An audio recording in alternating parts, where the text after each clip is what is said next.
اعوذ باللہ من الشیطان الرجیم بسم اللہ الرحمن الرحیم لیس البر ان تولوا وجوہکم قبل المشرق۔ سورۃ بقرہ کا 30 حصہ 176 آیت سے لے کر 253 تک ہے۔ اس میں مسئلہ جہاد کا بیان ہے۔ اس میں تہذیب الاخلاق کے 10 امور بیان ہوتے ہیں۔ پہلے 5 کا تعلق دل کے ساتھ ہے اور 5 کا تعلق عقیدے کے ساتھ ہے، 5 کا اعمال کے ساتھ ہے۔ یہود نے تحویل قبلے پر بہت شور مچایا تھا کہ لیس البر ان تولوا وجوہکم قبل المشرق والمغرب۔ نیکی صرف اس میں منحصر نہیں ہے کہ مشرق اور مغرب کی طرف منہ کرو، ولکن البر من آمن باللہ، من آمن باللہ 1، والیوم الآخر 2، والملائکہ 3، والکتاب 4، والنبیین 5۔ اس پر عقیدہ رکھو گے۔ اور 5 کا تعلق عمل کے ساتھ ہے۔ وآت المال علی حبہ، مال کی محبت کے باوجود محبوب مال خرچ کرو گے۔ مصارف کیا ہے؟ ذوی القربى، یتامى، مساکین، وابن السبیل، والسائلین، وفی الرقاب۔ واقام الصلاۃ 2، وآت الزکاۃ 3، والموفون بعہدہم اذا عاہدوا 4، والصابرین فی البأساء 5۔ اولئک الذین صدقوا اولئک هم المتقون۔ اس کے بعد سیاست مدنیہ سے متعلق 4 امور بیان ہوتے ہیں۔ پہلا حکم بیان ہوتا ہے قصاص کا نظام۔ کتب علیکم القصاص فی القتلی، ناجائز قتل کے روک تھام کے لیے قصاص کا نظام۔ شریعت کے جو احکامات ہے اس کے مقاصد 5 ہے۔ پہلا مقصد تحفظ دین۔ تحفظ دین توحید و جہاد سے ہوتا ہے۔ نمبر 2 تحفظ عقل کی حفاظت ہو۔ یہ حرام چیزوں کے، نشاور چیزوں کے حرام کرنے سے تحفظ ہوتا ہے۔ اور نمبر 3 تحفظ نفس انسانی کو بچانے کے لیے قصاص کا نظام، تاکہ ناجائز قتل نہ ہو۔ اور چوتھے تحفظ مال کے تحفظ کے لیے حد سرقہ کبریٰ و صغریٰ، ڈاکے اور چوری کے حد کو نافذ کیا جائے۔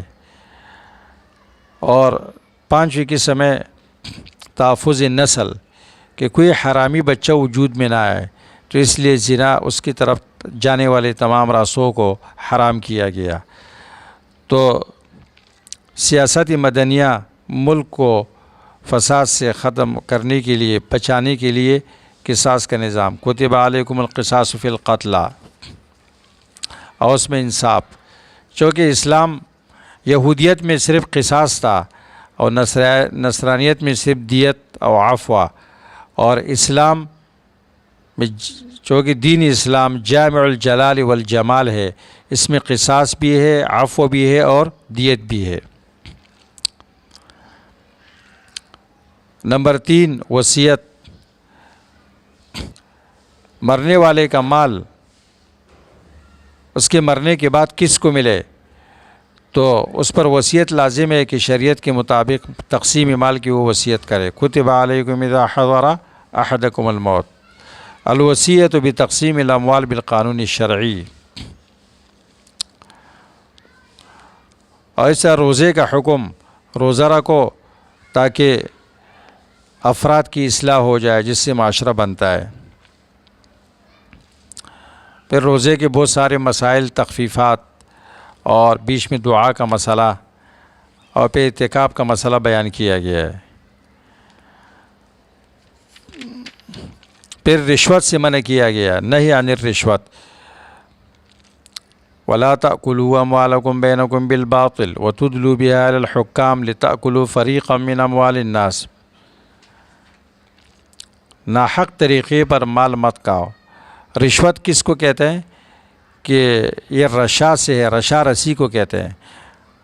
رسی کے ذریعے ڈول پانی میں پھینکا جاتا ہے اور اس سے پانی نکالا جاتا ہے، تو رشوت کہتے ہیں کل مال دفع الی ذی جاہ لیستعین بہ علی ما لا یحل لہ، ہر وہ مال جو منصب والے کو، عہدے والے کو دیا جائے تاکہ اس سے ناجائز کام پر مدد حاصل کرے، اس کو رشوت کہتے ہیں۔ یسألونک عن الاہلہ قل ہی مواقیت للناس والحج، سوال کیا کہ ہلال کیوں گھٹتا بڑھتا ہے، چاند پہلے باریک ہوتا ہے پھر جواب قل ہی مواقیت للناس والحج، فلسفے چھوڑو اس کے، یہ حج کے اوقات ہے اور معاملات کے لیے اوقات ہے۔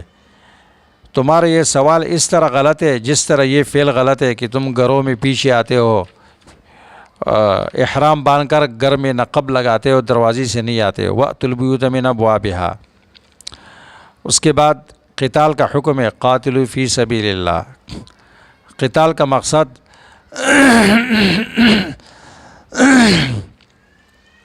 حتی لا تکون فتنہ، دفع فساد کے لیے ہے۔ جہاد میں مال کی ضرورت ہوتی ہے، انفقوا فی سبیل اللہ۔ پھر آگے حج کے مسائل بیان ہوتے ہیں، وَأَتِمُّوا الْحَجَّ وَالْعُمْرَةَ لِلَّهِ، کیونکہ حج اور جہاد میں مواصلت ہے۔ جہاد میں تکلیف بھی ہے جسمانی اور مال بھی خرچ ہوتا ہے، حج میں بھی جسمانی تکلیف ہے اور مال خرچ ہوتا ہے۔ پھر حاجیوں کے اقسام اور جاہلیت کے طریقوں پر رد ہے۔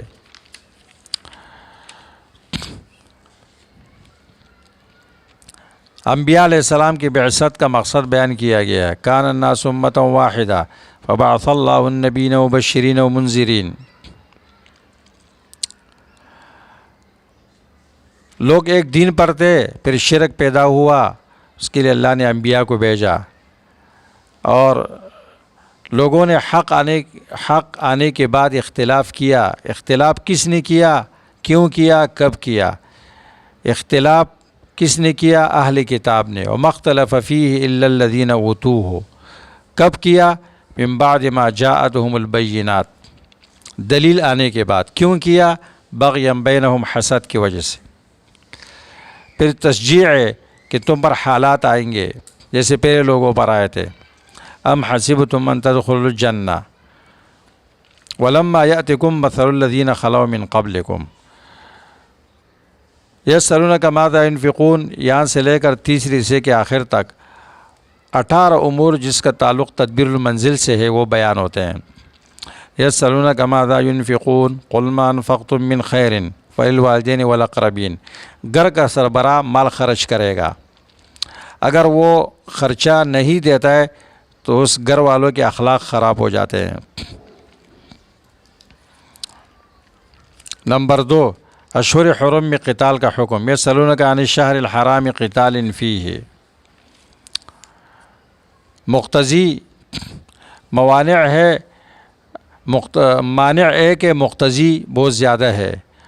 قل قتال فیہ کبیر، لیکن اس کے مقابلے میں صد عن سبیل اللہ وکفر بہ والمسجد الحرام واخراج اہلہ منہ والاکبر عند اللہ والفتنۃ اکبر من القتل۔ کافروں کی نفسیات بتا دیے، ولا یزالون یقاتلونکم حتی یردوکم عن دینکم ان استطاعوا، جب تک تمہیں مرتد نہ بنائے، ان کا بس چلے تو یہ لڑتے رہیں گے تمہارے ساتھ۔ یہ وسائل کی جنگ نہیں ہے، یہ ارتداد کی جنگ ہے۔ ان استطاعوا میں بتایا کہ ان کو یہ طاقت نہیں ملے گی۔ پھر جوا اور شراب کے متعلق حکم ہے۔ یسألونک عن الخمر والمیسر، جس گھر میں شرابی ہو، چرسی ہو، ہیروینی ہو تو وہ تباہ و برباد ہے، اس طرح جوا کھیلنے والا۔ ان تمام مسائل میں جاہلیت کے طریقوں پر رد ہے، اور 2 جہتیں بتائی گئی کہ اس میں کچھ فائدہ بھی ہے لیکن نقصان زیادہ ہے۔ مال کون سا خرچ کرے؟ العفو، جو ضرورت سے زائد ہو۔ یتیموں کے اصلاح کا بیان، یتیم کا مال اپنے ساتھ ملا سکتے ہو لیکن نیت درست ہونی چاہیے۔ یسألونک عن الیتامی قل اصلاح لہم خیر وان تخالطوہم فاخوانکم، مفسد و مصلح کو اللہ جانتا ہے۔ مشرک عورتوں کے ساتھ نکاح مت کرو، اس کے مقابلے میں لونڈی یہ زیادہ بہتر ہے مشرکہ سے، مشرکہ کے مال اور جمال کو لات مارو شرک کے ہوتے ہوئے۔ اس طرح ولا تنکحوا المشرکین حتی یؤمنوا، اپنے بہن بیٹی کا نکاح مشرک سے نہیں کراؤ، اور اس کے مقابلے میں مومن بندہ یا غلام وہ مشرک سے زیادہ بہتر ہے، شرک کے ہوتے ہوئے اس کے مال اور جمال کو لات مارو۔ کیوں؟ اولئک یدعون الی النار، یہ آگ کی طرف دعوت دیتے ہیں، شرک کی طرف جو آگ کا سبب ہے۔ اس طرح حیض، حالت حیض میں وطی مت کرو۔ وَيَسْأَلُونَكَ عَنِ الْمَحِيضِ قُلْ هُوَ أَذًى فَاعْتَزِلُوا النِّسَاءَ فِي الْمَحِيضِ۔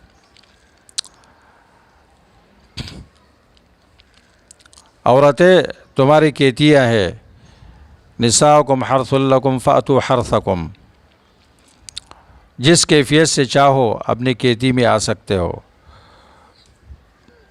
جس جگہ سے نہیں، جس کیفیت سے، اور اس کا مقام بھی بتا دیا گیا۔ اللہ کے نام کو آڑ نہیں بناؤ، اللہ کے نام پر قسم کھا کر نیکیوں سے قسم مت کھاؤ۔ وَلَا تَجْعَلُوا اللَّهَ عُرْضَةً لِأَيْمَانِكُمْ أَن تَبَرُّوا وَتَتَّقُوا وَتُصْلِحُوا بَيْنَ النَّاسِ، لغو قسموں پر اللہ تمہیں نہیں پکڑیں گے۔ اس طرح ایلا کا حکم، کوئی قسم کھائے اپنے بیویوں سے تو 4 مہینوں کا انتظار ہے۔ اس طرح مطلقات کی عدت کا بیان اور طلاق اور خلع کا بیان۔ طلاق کا کوٹا مقرر کیا گیا کہ 2 طلاقوں کے بعد پھر 2 طلاقوں کے بعد رجوع ہو سکتا ہے، تیسرے طلاق کے بعد رجوع نہیں ہو سکتا ہے، جاہلیت کے طریقے پر رد کیا گیا۔ عورتوں کی عدت ختم ہو جائے نکاح سے مت روکو۔ رضاعت کا بیان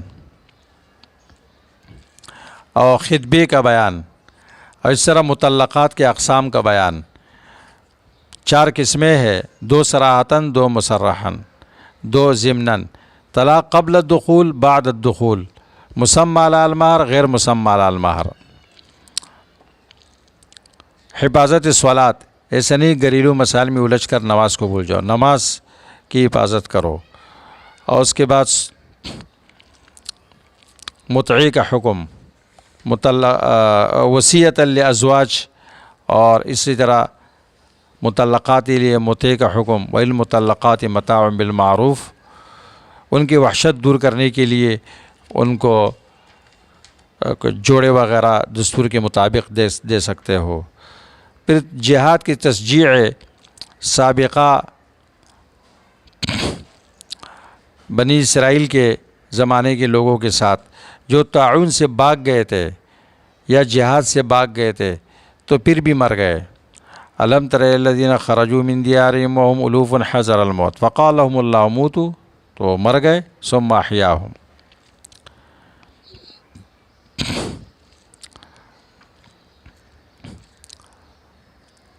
اور دوسرا واقعہ طالوت کا، جہاد کے لیے امیر کا ہونا لازمی ہے، اور اس کے اوصاف بیان کیے گئے، بسطۃ فی العلم والجسم، وہ اپنے ساتھیوں پر امتحان بھی کرے گا۔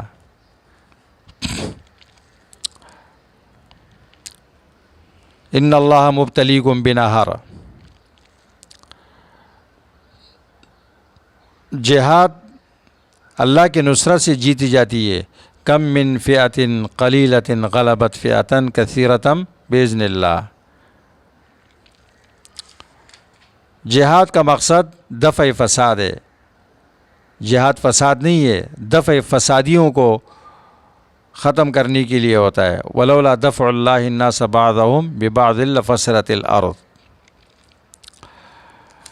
جہاد لوگوں کا اختلاف انبیاء کی فضیلت نہیں ہے، بلکہ اختلاف کی وجہ فمنہم من آمن ومنہم من کفر ولو شاء اللہ ما اقتتلوا ولکن اللہ یفعل ما یرید۔ بعض کا ایمان لانا ہے اور بعض کا ایمان نہیں لانا ہے، بس۔